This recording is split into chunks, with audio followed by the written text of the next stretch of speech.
Nananatiling bukas ang pinto ng ABS-CBN para kay Liza Soberano sakaling nais umano nitong bumalik sa local industry ng showbiz kahit na matagal na siyang mas nakatutok sa kanyang international career. Simula nang masubukan ni Liza ang kanyang kapalaran sa Hollywood, kabilang ang pagiging bahagi ng pelikulang Lisa Frankenstein at pakikipagsapalaran sa iba't ibang proyekto sa labas ng Pilipinas.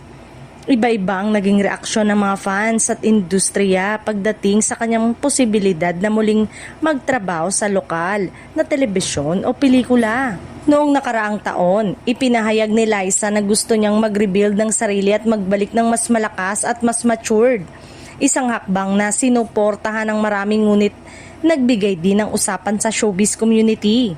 Sa kanyang mga social media post, sinabi niyang naglaan siya ng panahon para sa sarili at sa kanyang career goals bago muling sumabak sa mas malalaking proyekto.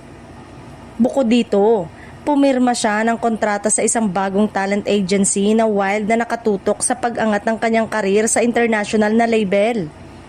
Bagamat walang opisyal na pahayag mula mismo sa ABS-CBN hinggil sa posibilidad na pagbabalik ni Liza, ang madalas na reaksyon ng showbiz insiders ay nananatiling positibo at supportive.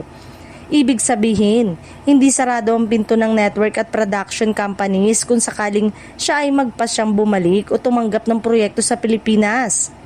Ang mga ganitong usapin ay kadalasan umiikot sa mga fans forum at showbiz commentators na naniniwala na malaki pa rin ang market appeal ni Liza sa lokal na audience kung sakaling babalik siya.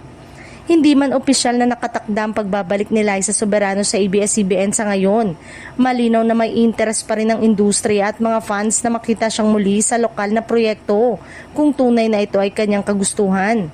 Ang kanyang international journey at personal growth ay nagbibigay sa kanya ng mas malawak na perspektibo, ngunit ang pinto ng showbiz sa Pilipinas, lalo na ang ABS-CBN, ay nananatiling bukas.